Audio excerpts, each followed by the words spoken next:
Hi, this is Chris with Nightfall Audiobooks. Thank you very much for listening this year. It's been a lot of fun figuring out how to run this show. Well, 2022 saw the creation of the studio in my basement.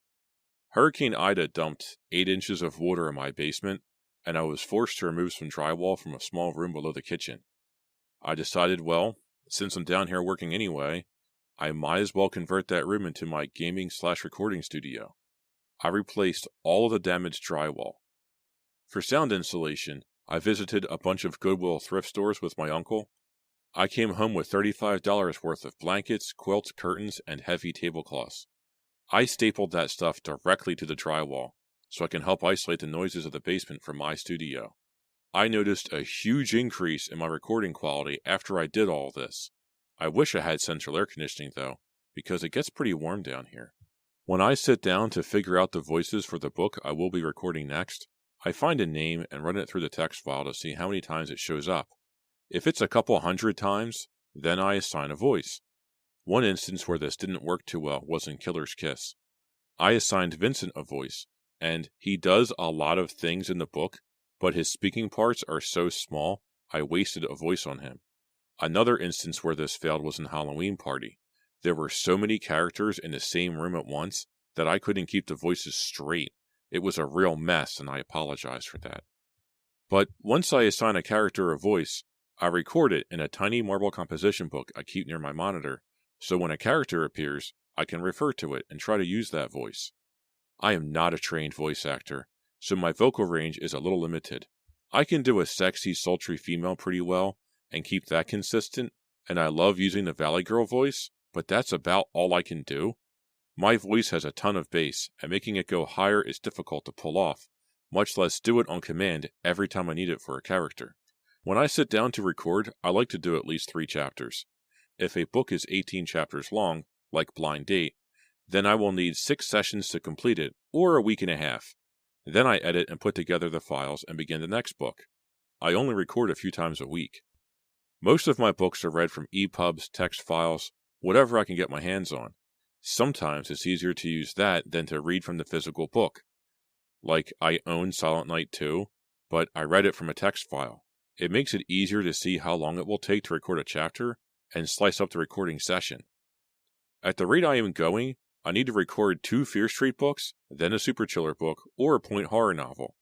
I don't want to run out of the faster, easier Fear Street novels and be stuck with a huge pile of Super Chillers and point horror. I'll never finish that way. So let's look at 2022 for a minute, and the material that I've released. I began with the 99 Fear Street trilogy. That is my favorite R.L. Stine trilogy, period. It's a haunted house.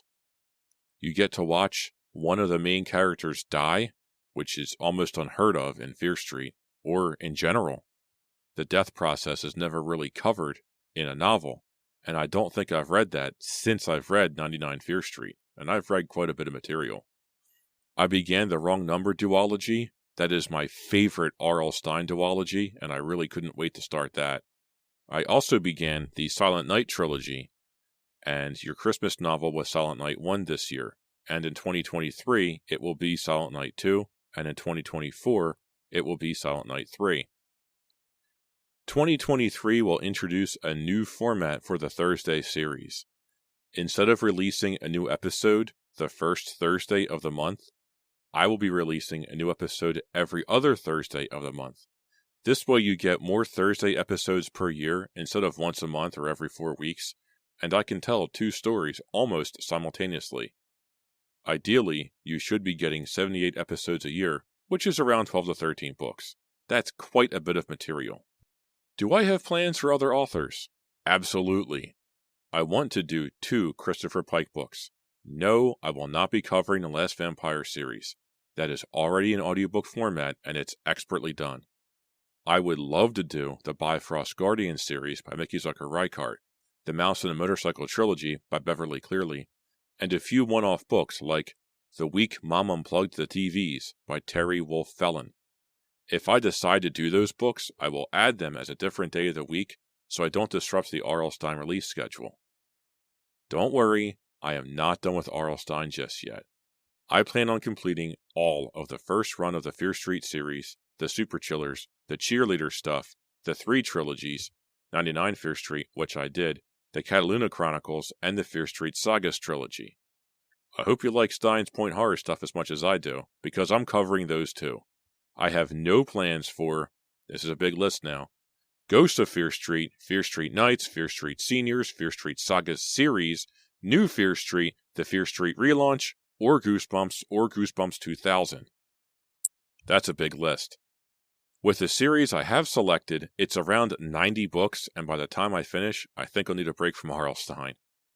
Goosebumps is covered widely, and much of it is available as audiobooks already. I see no need to cover Goosebumps. So thank you again for a wonderful year.